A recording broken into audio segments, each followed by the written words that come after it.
Cover drug addict named Chris. I'm really grateful to be here, guys. You know, it's always an honor and privilege to get asked, to do something like this. So Tommy, Jeremy, thank you for asking me to do this. When they first asked me to do it, I'm like really grateful and happy about being asked. And then that leads right into just a lot of anxiety. Because, I'm selfish and self-centered at my core, honestly. Like, I'm real worried about what everybody thinks of me. And, if I'm going to relay this message well, and I care way too much about that stuff, right? And it really takes God to give me enough clarity to take myself out of it and know that this isn't about me, man. None of this is about me. This is about you guys.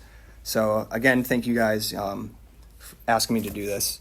My sobriety date is July 4th of 22, and I walked into a detox that day. I wasn't looking for God, man. I just wanted to stop putting a needle in my arm. That was really it.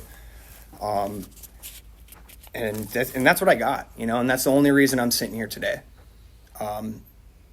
It's not going to a meeting every day. It's not you guys are cool and all, but you don't keep me sober, man. But it's God that keeps me in this thing. And this step meant something completely different to me when I first went through it. On page 60, towards the bottom, it says, being convinced we're at step 3, which is we decide to turn our will and our lives over to God as we understood him. Just what do we mean by that? And just what do we do? Which is a really good question, because I don't know what that means. I don't know what God looks like. I don't know any of that stuff. And what do I do with something like that? And I was told early on, I'm basically making a decision to do, the 4th step, basically. I'm making a decision to move on from this thing because I don't really understand it, and this stuff doesn't really make sense when I'm first looking at it. And when I look at the step as a whole, I turn my will and my life over to care of God. Well, I just, in step 1, I say I don't have any will. I have no willpower. So, I don't have that. And I don't come in with much of a life either. So, what am I doing? But really, I'm turning my thoughts and my actions and the way I carry myself over to God as I understand him, right? The first requirement is that we be convinced that any life run on self-will can hardly be a success. On that basis, we are almost always in collision with something or somebody, even though our motives are good. And basically, man, when I have, my hands on my life, when I'm trying to control everything that's happening to me, I'm at odds with everybody. I'm butting heads with everyone around me when seemingly I'm thinking I'm doing the right thing. And I just can't get past that, man. I just can't get past why nobody's acting or the way that I want them to, And then this leads into the actor scenario, right? And I remember the first time I ever attempted to do anything in this book, it was the one thing that I remembered. And the only thing I took from it was yeah, man, if everyone just acted how I wanted them to, I'd be super happy all the time. It goes on to say each person is like an actor who wants to run the whole show, who is forever trying to arrange the lights, the ballot, the scenery, the rest of the players in his own way. If arrangements would only stay put, if only people would do as he wished, the show would be great. Everybody, including himself, would be pleased. Life would be wonderful. In trying to make these arrangements, our actor might sometimes seem quite virtuous. He may be kind, considerate, patient, generous, even modest, and self-sacrificing. On the other hand, he may be mean, egotistical, selfish, and dishonest. And that's what my life's like, right?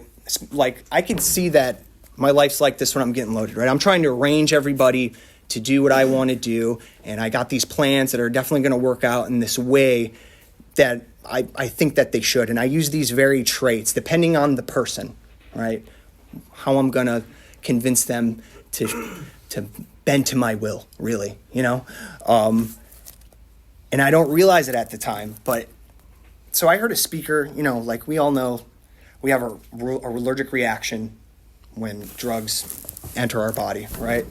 I also have this allergic reaction to sobriety. Right. And it shows me, and it comes out in this way. Right. It comes out with, I get sober, man. And I have a pretty good idea of how my life should go. right? And it really aggravates me when people aren't living up to what I think should be going on. I get quite the ego once I get sober. And what usually happens, the show doesn't come off very well. He begins to think life doesn't treat him right. He decides to exert himself more. He becomes on the next occasion still more demanding or gracious, as any case may be. Still, the play doesn't suit him.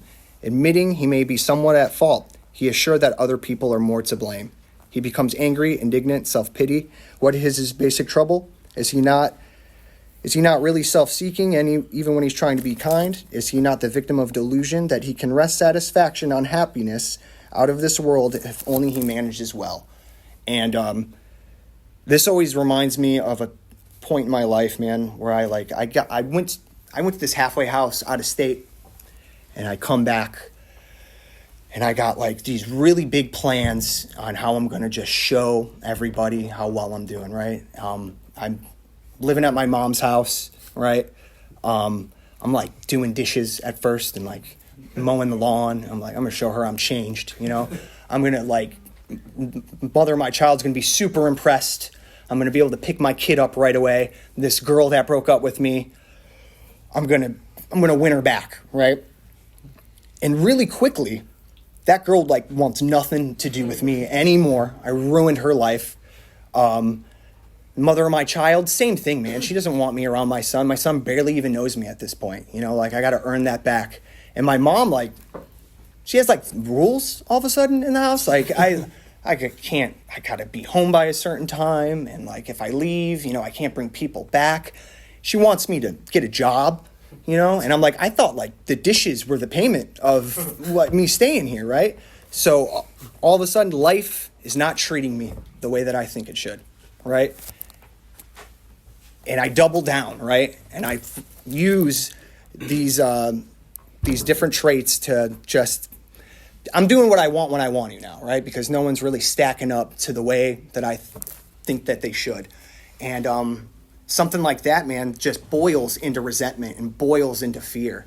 And then I get loaded again, man. Before I know it, I'm shooting up again. I'm sitting in jail. And like any self-respecting man, I call my mom for help. And with basically a list of demands, man, where I'm just like, you need to bond me out, pick me up. I got to keep staying at your house because I'm on bond, you know, and dinner would be cool, you know. And she's like, no, you know, you're staying exactly where you are, right? And this is how I act when I'm sober without God in my life. Just a control freak, just not knowing why everyone's not patting me on the back because I got sober for a little while, you know? And that's just the nature of how selfish and self-centered I am, man. And that stuff, none of that like made sense until I actually, you know, did a fourth step and, you know, did a fifth step and put a lot of action into it where I could see I'm just selfish to the core, man. I don't do anything for anyone unless I'm getting something out of it, right?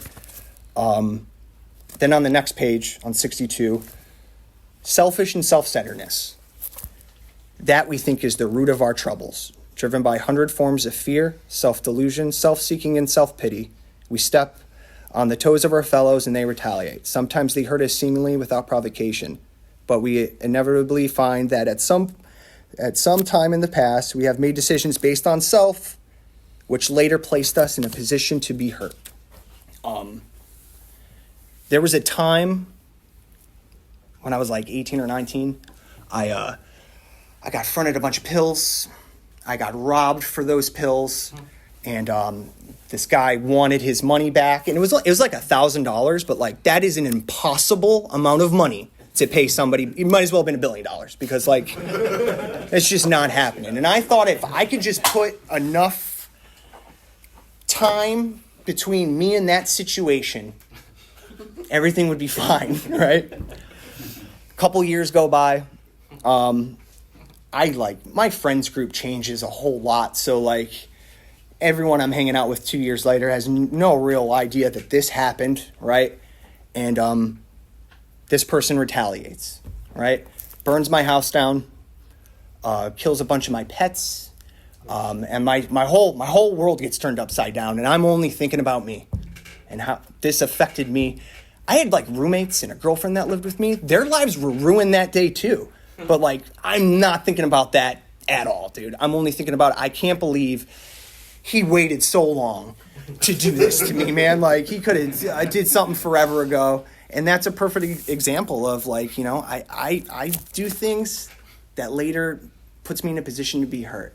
And I can only see the fault in them. You know, like, you should have known I was going to get robbed, man. You should have known that was going to happen. And it's weird, man. Like, the synchronicity of God, like, shows up a lot in my life. Weirdly enough, that happened 13 years ago today, right? And my view on that situation 13 years ago today is a lot different than the way I look at it now. I could see that was solely my fault that happened to me. Next chapter, the next paragraph down. This is the how and why of it. First of all, we had to quit playing God. It didn't work, which, you know, besides just making a decision to do the fourth step, that was the one thing that like really stuck with me this time around, is that I've been playing God really my entire life, you know, and my plans and the way I do things just doesn't really work out for me that well. And next we decided that hereafter in this drama of life, God was going to be our director. He is the principal, we are his agents. He is the father, we are his children. Most good ideas are simple, and the concept was the keystone of a new and triumphant arc which we passed to freedom. So if I could just take myself out of the equation, man, if I could just stop thinking about me, man, and putting other people first, that stuff brings me closer to God. It really does. And if I do that for a long enough time, I start to look back at situations in my life, and I could see where, especially in, you know, this 2 years of being sober, where God just was showing up, man, and I didn't know it, right? And the only thing I was really doing was the stuff that this book suggests, and really following suit from a lot of guys that came before me. And if I do all this stuff, I get some promises. This step comes with some promises, man, which are pretty good ones. When we sincerely took such position, all sorts of remarkable things followed. We had a new employer, being all powerful. He provided what we needed if we keep close to him and performed his work well. And I like that it says well and not like perform his work perfectly every single moment of every day and things will go great. Just like if I'm making an effort to just not think about me and do something for somebody else, you know, that seems to have been working. So, established on such footing, we become less and less interested in ourselves, our little plans and designs. More and more, we become interested in seeing what we could contribute to life. As we felt new power flow in, as we enjoyed peace of mind, we discovered we could face life successfully. As we became conscious of his presence, we began to lose our fear of today, tomorrow, and hereafter. We are reborn. And these promises, I don't see them until later, man. You know, like back here when it's like, you know, in this drama of life, you know, like I do this stuff because my life doesn't go good like all the time, man. Like, you know, there is still drama that happens, man. There's still things that I don't see that are preferable, but I know God has some kind of a plan for me. And these promises allow me to show up. These promises allow me to be a person that I never could be, man. Like a bunch of awesome things have happened in my life just because I let God in, right? And I had, you know, that whole like reborn thing is, you know, I have that psychic change, you know, and I have a spiritual experience, and I get to look at situations in a whole new light, you know, good or bad. I get to see that there is some kind of plan or some kind of outcome as long as I keep putting this stuff first, man. God will be there for me if I do that. So thank you guys for letting me talk and being here. I really appreciate it. Great.